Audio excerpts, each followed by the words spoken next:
अब हम आगे देखते हैं इकाई 14। उसका नाम है मेरी माँ। उसके लेखक है राम प्रसाद बिस्मिल। उसका जन्म 1887 ईस्वी और निधन 1927 ईस्वी। राम प्रसाद का जन्म शाहजहाँपुर उत्तर प्रदेश में एक साधारण परिवार में हुआ था। उनके जन्म के कुछ वर्ष पहले ही उनके पितामह रोजी रोटी की तलाश में ग्वालियर के अपने गांव से आकर यहाँ बसे थे। पिता साधारण पढ़े लिखे थे। कचहरी में सरकारी स्टाम्प बेचकर परिवार का पालन किया तथा बच्चों को शिक्षा दिलाई।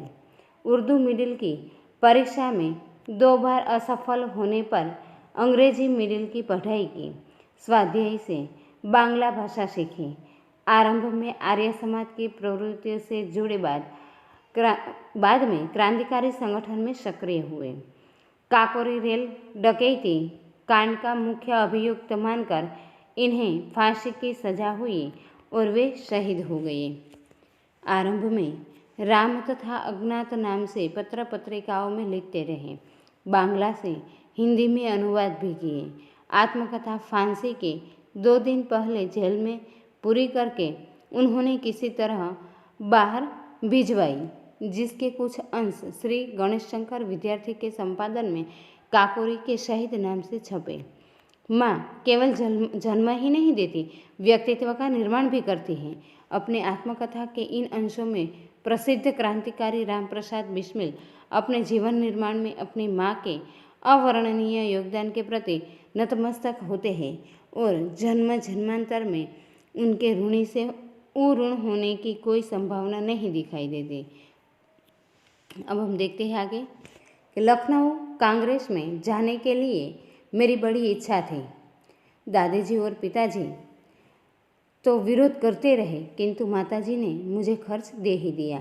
उसी समय शाहजहाँपुर में सेवा समिति का आरंभ हुआ था। मैं बड़े उत्साह के साथ सेवा समिति में सहयोग देता था। पिताजी और दादाजी को मेरे इस प्रकार के कार्य अच्छे न लगते थे, किंतु माताजी मेरा उत्साह भंग न होने देती थी, जिसके कारण उन्हें अक्सर पिताजी की डांट फटकार तथा दंड सहन करना पड़ता था। वास्तव में मेरी माताजी देवी है। मुझ में जो कुछ जीवन तथा साहस आया वह मेरी माताजी तथा गुरुदेव श्री सोमदेव जी की कृपाओं का ही परिणाम है। दादाजी और पिताजी मेरे विवाह के लिए बहुत अनुरोध करते, किंतु माताजी यह कहते कि शिक्षा पा चुकने के बाद ही विवाह करना उचित होगा। माताजी के प्रोत्साहन तथा सद्व्यवहार ने मेरे जीवन में वह दृढ़ता उत्पन्न की कि किसी आपत्ति तथा संकट के आने पर मैंने अपने संकल्प को न त्यागा।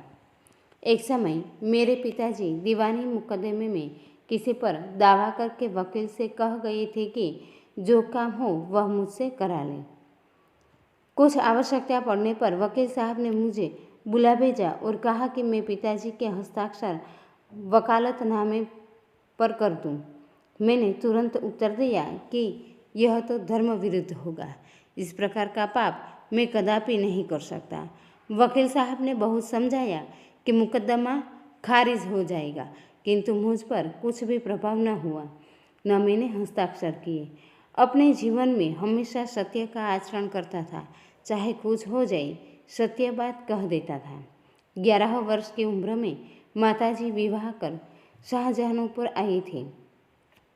उस समय वह नितांत अशिक्षित एक ग्रामीण कन्या के समान थी।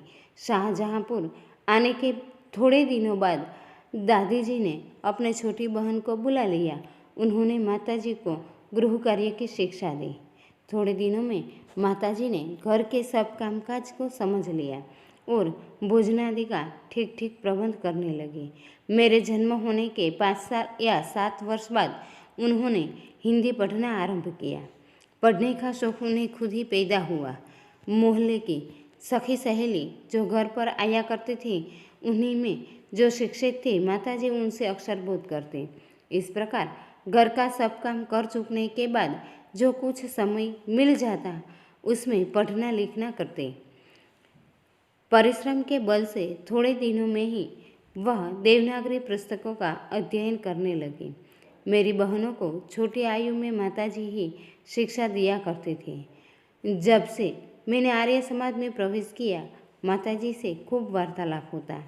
उस समय की अपेक्षा अब उनके विचार भी कुछ उदार हो गए हैं। यदि मुझे ऐसी माता न मिलती तो मैं भी अति साधारण मनुष्य की भांति संसार चक्र में फंसकर जीवन निर्वाह करता। शिक्षा दी के अतिरिक्त क्रांतिकारी जीवन में भी उन्होंने मेरी वैसे ही सहायता की है जैसे मेजिनी को उनकी माता ने की थी। माताजी का सबसे बड़ा आदेश मेरे लिए यही था कि किसी की प्राण हानि न हो।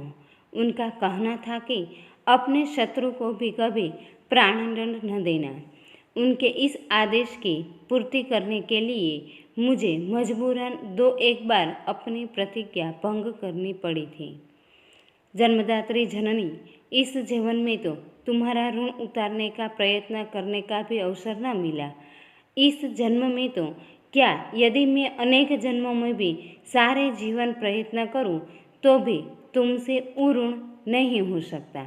जिस प्रेम तथा दृढ़ता के साथ तुमने इस तुच्छ जीवन का सुधार किया है वह अवर्णनीय है।